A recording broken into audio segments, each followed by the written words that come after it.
At a certain point, many people experience something strange they didn't see coming. Things that once delighted them, activities that once filled them with enthusiasm and pleasure, suddenly seem to lose their savor. The music doesn't move them anymore. The food doesn't taste as it used to. The company of friends feels hollow.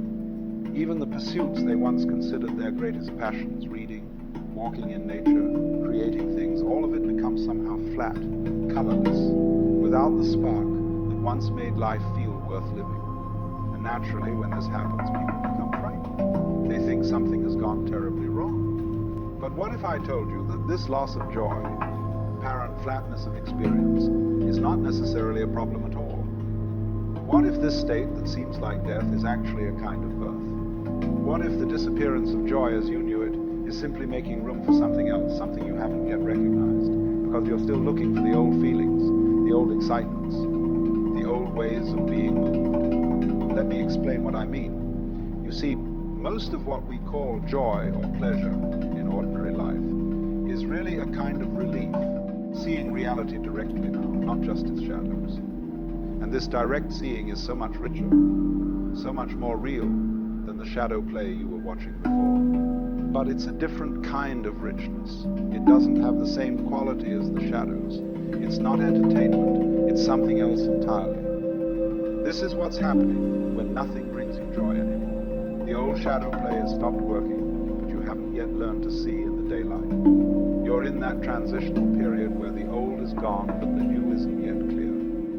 And this period can last quite a while. It's not something you can run. Your eyes must adjust at their own pace.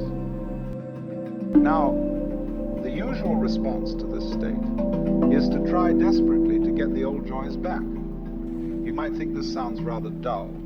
You might think, is that all there is? Just being okay with things?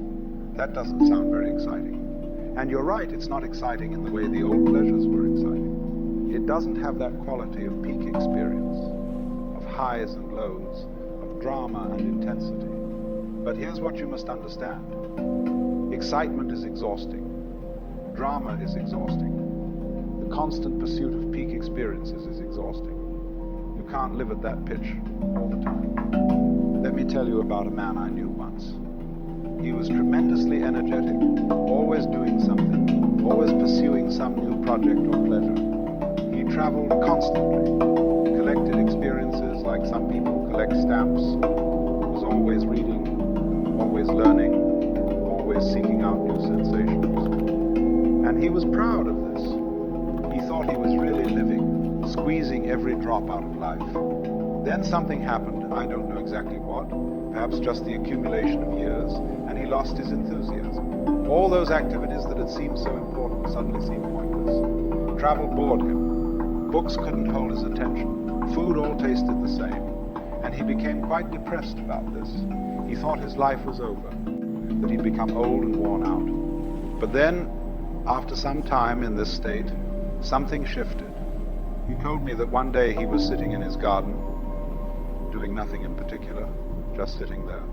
And he suddenly realized that he was completely content. Not excited, not entertained, just simply content, present, here. And he understood that all his previous rushing around had been a kind of running away. He'd been afraid of this simple being here, so he'd filled his life with constant activity and stimulation to avoid it. And now that all the activity had dropped away, he discovered what he'd been running from, just this moment, this breath, this being alive. And it was enough, more than enough. It was everything. But it wasn't exciting or dramatic, so his mind had dismissed it as nothing, as emptiness, as death. Only when he stopped demanding that life be exciting did he discover that life is extraordinary in its ordinariness. This is what I'm trying to point you toward. When nothing brings you joy anymore in the old way, you're being invited to discover a different quality of experience. Not the ups and downs of pleasure and pain, but something more subtle, more constant, more fundamental. But you can't force this discovery. You can't make it happen. In fact, trying to make it happen is exactly what prevents it. It's like trying to fall asleep. The harder you try, the more wakeful you become. You have to give up trying. You have to surrender to not knowing, to not feeling, to this apparent emptiness. And This is perhaps the most difficult thing anyone can be asked to do. Because we're so afraid of emptiness. We think emptiness is death, is meaninglessness, is the absence of life. But actually, emptiness is potential. It's the space in which something new can emerge. As long as you're full of seeking and striving and trying to recapture old joys, there's no room for anything new. You must become empty.